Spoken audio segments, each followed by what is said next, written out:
So, looks like I'm playing WoW for the first time in 2021. How do I get up? Oh no. Oh no. Oh no. Oh, I got it! No! Help! Help! Oh, there's my mom. Hey guys, what is up? What is up? Welcome back to another G-Mineo video. I'm your host Jamie, and today we're going to be doing a game review on WoW. I know that I should have played it before, but as I've been told, WoW can destroy lives, and I'm ready to get my life destroyed.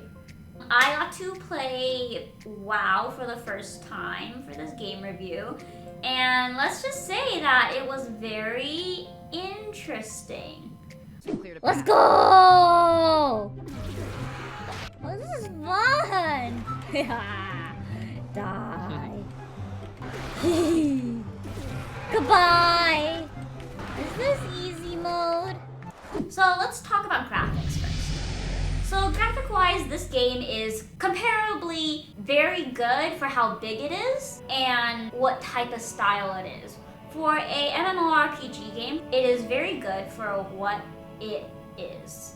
For example, it's not going to be comparable to games like Overwatch, which has amazing graphics and everything, or be comparable to League of Legends, which is a different type of game. But for a game that is this big, I think the graphics are very nice and they have a lot of details put into each of the characters and also each of the sceneries and sets that you explore that I think is very nice. They make it up way more in their cinematics. And I know I'm not supposed to be reviewing their cinematics too and just the game, but who can say no to these cinematics? Like, look how amazing and beautiful all of these are. Like, look at this. How can you say no to this? It's amazing. Like, the only issue I have with Blizzard cinematics is that there's not more. Give us more. I want more. Thank you. Please and thank you. Next thing I'm going to talk about is the plot. So I'm going to talk about the plot and lore of World of Warcraft. The plot and lore of World of Warcraft from the perspective of not knowing anything about World of Warcraft going in.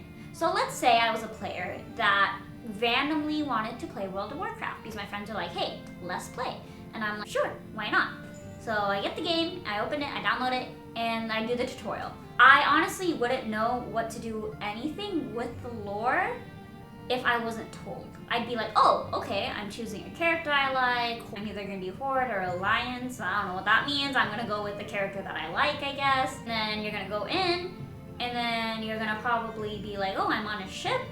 Okay, I'm fighting things. I'm a priest. I chose my thing. They're teaching me how to be a priest. And that's it. You wouldn't know anything about like the darkness or like, you'd see that like there's the zombies things. Oh my god, the zombie things. So I'm gonna try it. Oh my god, never mind, never mind, never mind, never mind, never mind, never mind, never mind, never mind, never mind, never mind.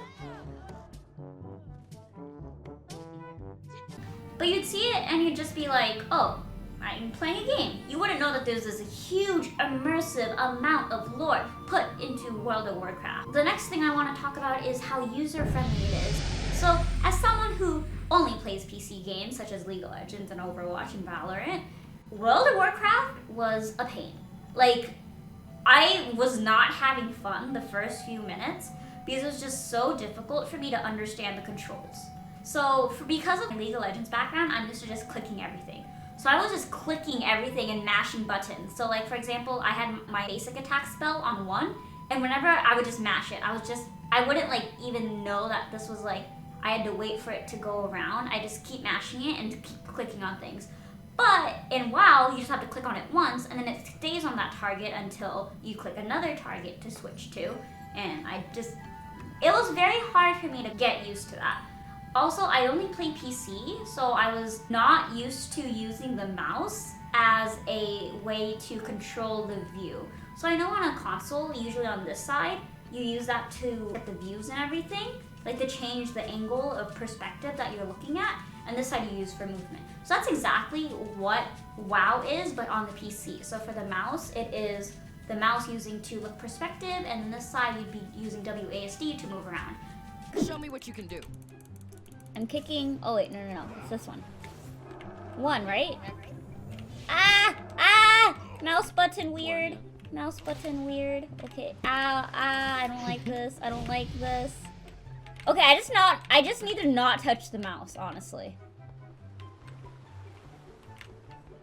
Okay. I don't know. So other than that, there's also the fact that there's just so many spells that look similar. I felt like when I was in the tutorial, I was throwing spell after spell after spell after spell. I was just getting used to it. I would get a spell. I'd be like, oh, this is cool. I'd get it, I'd put it in my inventory, and there'd just be more right away, and I don't even get to learn that one yet. It was a little bit confusing at that point. And what did not help is that once I got into the actual village and I chose what type of priest I wanted to be, completely changed my whole kit. So everything I learned was just gone. It's hard for me to understand that there's so many different spells that you can use in the game and remember which ones to use. Whenever I went shopping for mice, I saw the mice that had the buttons of 1 through 0 on the side of the mouse. And I'm like, oh my god, that's so excessive. Like, all I need is 2 buttons to use to ward in League of Legends. Or like using the punch in Overwatch. But for this game, I understand why you need 1 through 0. Because literally you use every single item slot. The last thing I want to talk about is addictive building. So the thing with every video game is it needs a reason for people to come back into. I was a psych major and I studied addiction a bit. And this game is literally reward after reward, you know? Every time you fight a boss or every time you fight a battle, you get a reward and you're just like, oh, next. I want to upgrade my armor. I want to upgrade. I want to go do this. I want to go do that. This game is definitely very much dopamine inducing, especially with the rewards that you get for doing quests, small quests, big quests, or feeling like you're a part of something. I feel like a lot of people that play WoW can relate to this a lot because they want to keep going, they want to be the strongest, they want to be able to be helpful in their clan, in their guilds. So I don't know much about any of the guild stuff yet because I've only done the tutorial or the wars between the Alliance and the Horde. I know that from the cinematic, but I don't know how that comes into gameplay. But yeah, it's definitely very much you want to keep playing, and it's a very grindy game. You have to grind so much in order to build your character to who you want it to be. So I will only play games usually if it is multiplayer. I have for me, video games is a way for me to hang out with my friends and communicate with other people. So knowing that WoW is a game where you can build yourself and work with friends in order to get through the world is an amazing thing for me. For example, I had one of my mods, Mana, help me out through most of it.